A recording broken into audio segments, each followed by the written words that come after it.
years, women have faced several difficulties and obstacles to enter any profession which is mostly male-dominated. And the Indian judiciary system is no different.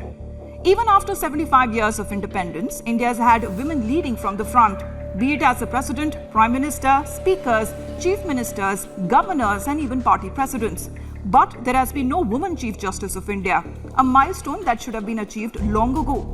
Now, this discourse and criticism of not having women judges in the higher judiciary is not new. And now this glaring gender bias has been directly pointed out by the Chief Justice of India, N.V. Ramana, who has advocated representation of 50% women in the judiciary. Justice Ramana has called out as a matter of not charity, but of right. The CJI even paraphrased Karl Marx to say that women of the world unite, you have nothing to lose but your chains. Now, the present 34-member Supreme Court has 4 women, the most ever. The 25 high courts in the states, there are only 81 women out of 677 judges. 5 of them do not even have a single female judge, which roughly translates into about only 12% representation.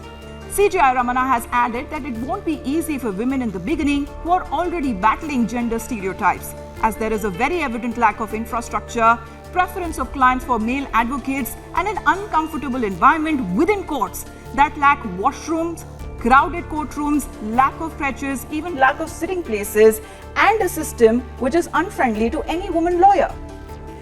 Decades have passed with no corrective measures being taken that have plagued the entry of women in the legal profession, and now the time has come to take progressive steps right from the start, especially when it comes to increasing gender diversity in legal education, and also a growing need not only to encourage women to enter the legal field, but also to ensure that they are able to carry on working and be elevated to higher levels. However, higher judiciary in India, which includes the Supreme Court and the High Courts, currently have no policy of reservation for women. The same paucity of women judges is seen in the apex court, affecting the high courts and the lower judiciary across the country.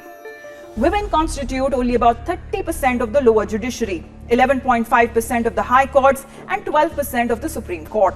Out of India's 1.7 million advocates, only 15% are women, and they make up to only 2% of the elected representatives in the state bar councils, and there are also no women members in the Bar Council of India. Now, welcoming Chief Justice's statement, many senior advocates have seconded the inclusion of women judges and lawyers that will substantially improve the quality of justice delivery. There are several deserving lady lawyers practicing in Supreme Court.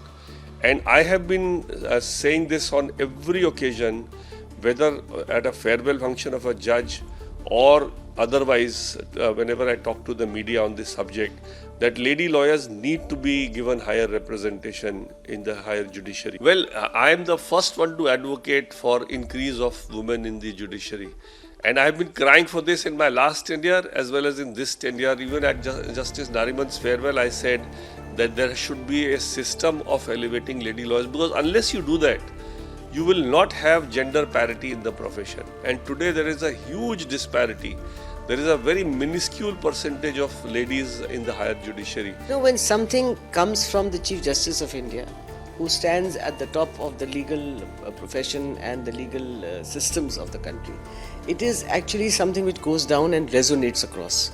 And I think the resonance that has come yesterday, we were all marveling at the fact that not only has he done a historic step in appointing 3 women judges to the Supreme Court, all at one go among the 9 judges that were recently appointed, but he also brought forth this subject not first time, this is for the second time, that he brings forth the subject of 50% reservation for women in judiciary after hallmarking and pointing out how there's been a poor representation of women. I mean, frankly, it has been a situation which calls for a lot of relook at the narrative.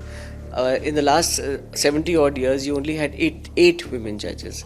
Now, with this appointment, of course, and Justice Indira Banerjee's, the number comes up to a reasonable figure. Justice Ramana's statement came weeks after the collegium he headed paved way for a woman judge to head the apex court in 2027. Now, the Supreme Court currently has 4 women judges. Justices Indira Banerjee, Hema Kohli, B.V. Nagratna and Bela M. Trivedi, which is the highest ever in the top court's history. Justice Nagratna is reportedly in the line to become the CJI in September 2027 for a period of only 36 days, which would make her the 3rd shortest stint as the CJI in Supreme Court's history.